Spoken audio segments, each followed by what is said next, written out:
Good people on the quest for good content. What is good? Welcome to another installment of Song of the Week. The three-man weave, Larry, Moe, and Curly, the primary colors, whatever trifecta you think of, we are joining you here today. Founder of the channel, Jordan Bell, supporting right hand of the founder of the channel, David Grunfeld, and a little couple dashes of me, Bill Farrow. Good to be with you all. We're going to talk about music per usual, but before we do that, boys, how we doing? It's good to have the three-man weave back, Bill. It's good to see all of you. I do want to say, David, it's especially good to see you. The last time we talked, we were 3 or 4 days out from the birth. So just, the nigga's a father. Dave, how you been, man? How's, give us a quick, give us the cliff notes, bro. You know, nothing much. Just been catching up on some housework, and doing the gardening. No, everything is great. Baby girl is here. She's actually now, as of yesterday, a month old, which is totally wild. She's doing incredibly well. Mom is doing incredibly well. We had 40 hours of labor followed by an unplanned C-section. So my wife, Sophia, is an absolute champion, and I'm incredibly proud of her and in awe of her. She did great, and baby girl is in the mix. And as you can probably tell by some of the bags under my eyes, I am definitely a little bit tired. We've been hitting the midnight feeds and all that stuff, but all in all, everything is great, man. I've been telling you guys and other friends, this whole experience so far has lived up to the hype, I would say, like across the board. Like it's as tiring as people say it's going to be, but it's also truly beautiful, to have this little nugget of love and cuteness that we get to have in our life now is truly a blessing. So very, very grateful and very tired, but also very great to be back. I missed you guys, and I missed being on the pod, and it's kind of cool to be at a place now a month in or so where God knows we don't know anything, but we do have some kind of like rhythm and routine to our day and what we're doing. And so I'm starting to feel a little bit more like a person again too. So all that to say, everything is great. And now we're really starting to think about things like, what kind of music do we want to play for baby girl? And how do we want to start bringing the elements of our life that we love, kind of into her life in a way where she can actually start to, recognize the very beginning parts of it. So my song of the week is connected to that, as you might imagine it would be. But overall, things are great. Now the next step is Uncle Breeze and Uncle Bill need to make their way west so they can make their in-person introductions to their niece. I think it's been 1 calendar year since you've been out here, I believe. We're due. Yeah, we missed you. Things are falling up. We've had horrible things have been happening over here since the last time you've been. Come on. That's right. Come on, come save us. Let's go. Yeah, I'm out usually once every 8 months. I usually can't go 8 or 9 months without getting out west. So I'll be out there soon. I got. That was before you guys had a baby girl to come meet. So now you got a real good extra reason to come out here.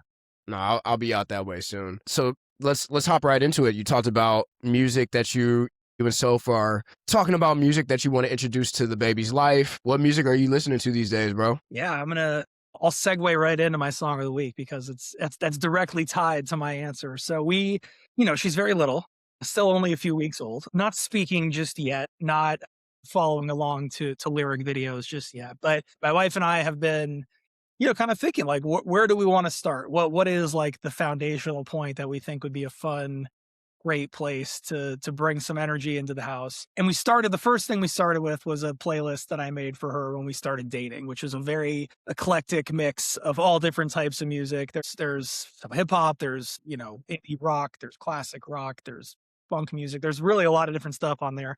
But as we've kind of gotten into it, we've both kind of settled on the fact that we're going to start with Stevie Wonder. Stevie Wonder is going to be our foundational core of how we introduce music to baby girl.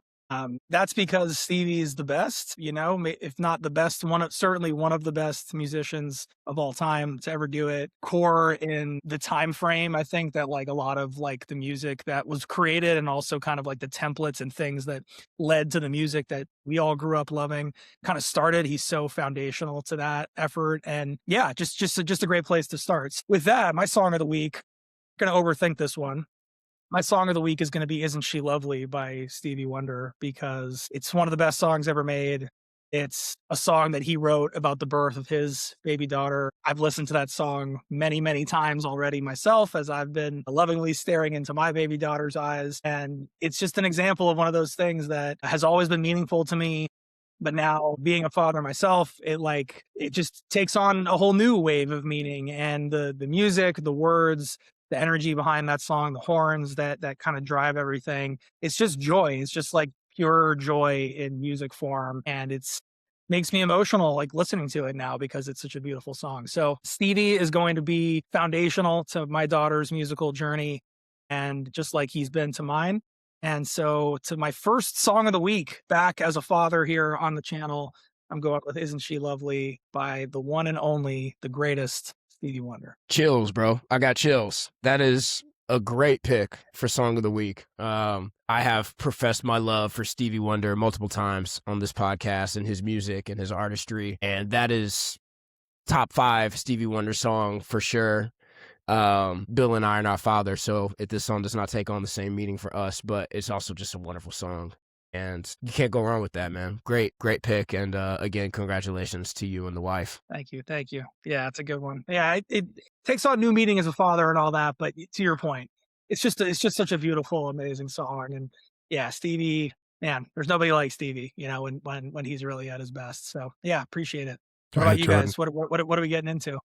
Yeah, so for me, it's actually funny that you picked Stevie because I've picked an artist that has started to draw some comparisons to Stevie, even though that's lofty and probably unfair to the artist. But I've been in my R&B bag as of late, which is not surprising to anybody that listens to this on a regular basis. But I've been really diving into Elmiene, R&B singer. I'm not totally sure where Elmiene's from, to be honest with you. Elmiene has been just on my mind and on my playlist a lot lately, and I've just been kind of taking a deep dive into his artistry, and he's got a song called Mad at Fire that I've really been vibing to the last couple weeks. One of his more popular songs for sure. It's not a deep cut by any means. He's got this voice, man. Like he's got one of the more beautiful voices that we've heard in a long time. And I'm constantly like on this search to find really great love songs. I don't know why I am, but those are songs that really intrigue me.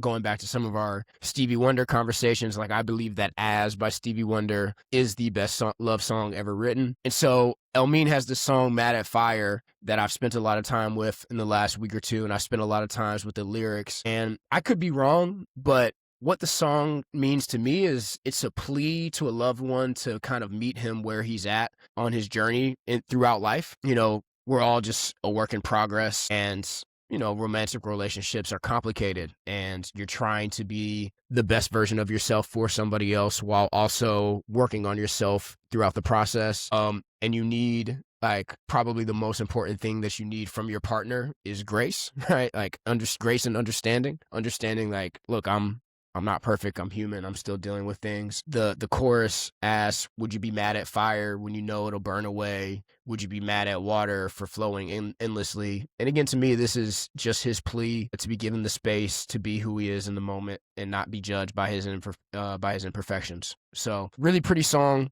I think Elmiene is a really talented artist who is like only continuing to grow in the R&B space and continuing to gain that respect as an artist. And so that's going to be my song of the week, man. Mad at Fire by Elmiene. You should check it out. Nice pick as always.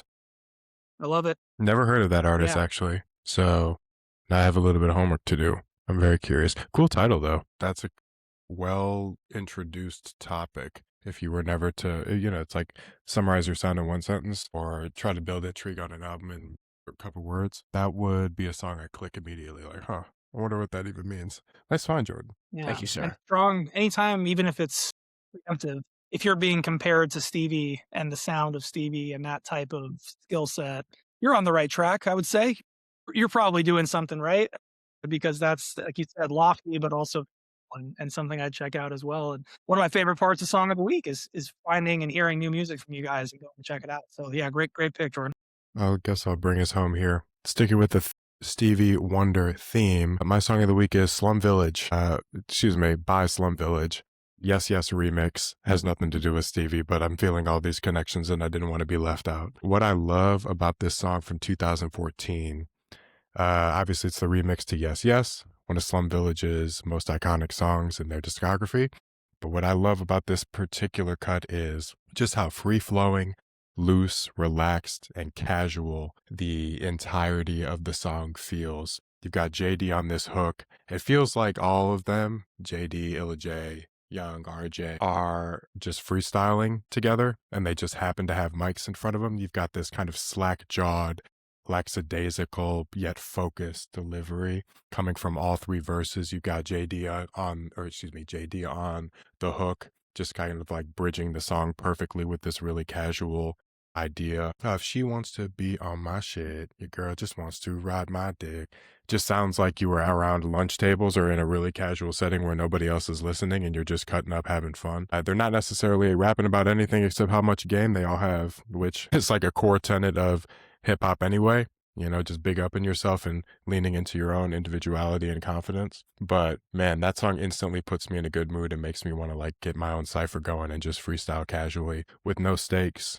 You're not trying to save the world with your lyrics in this particular song. You're just trying to keep a good energy, slack-jawed, lackadaisical, but focused again, like I said earlier, and just really bouncy with the right type of like curated energy, not too high, not too low, just really groovy. And everybody's just so snugly in the pocket. They're like loose change, man. It's like digging out quarters that you needed for that last purchase, or the final piece of your purchase. So it just fits so snugly. There's talent, obviously, there's charisma, there's creativity, there's uniqueness, there's style, there's intricacy in some of the uniqueness on how the ad-libs are delivered. There's like warmth in the hook. It's just like a really complete rap song, and it always just makes me feel good. So Slum Village, 2014 cut, I believe. Yes remix off of one of their smaller projects. It might have been like a collection of instrumentals. I think it was called Vintage, but that's my song of the week. Yes, indeed. Yeah, man. SV, Bill, what a group, what a song. Excellent choices all around. Elzai is not on that song, but if you're not familiar with Slum Village, go listen to Slum Village. If you even like dabble in listening to hip hop music, go listen to Slum Village. They're the best. What did you say, Bill? Curated vibes, curated energy. That's a perfect description of Slum Village's sound in general. It feels like everybody's just sitting on the front porch, like he said, just like doing their shit, like going around and rapping as people on boards. It feels kind of like an updated version of what I said about Isn't She Lovely? It's like yes, it's like joy channeled into a song, which I think is super cool. There goes Bill, but amazing choice right there for sure. Yeah. We lost Bill, but I have no notes. Slum Village is fantastic. I guess the only other thing I could say is this beat deserves Hennessy, a bad bitch, and a bag of weed, the Holy Trinity. My favorite Slum Village. Still to this day, it's not a Slum Village bar, it's Kanye. But it's Kanye, but it's still you're in the ballpark. Yeah, we're in that world. That's awesome. All right, that has been another episode of Song of the Week. We want to thank everybody for tuning in. This has been the three-man weave, David, Bill, and Jordan. As always, like, subscribe, share, tell a friend to tell a friend. And we thank y'all for tuning in, man. This is Song of the Week. Until next week, we are out of here. Peace.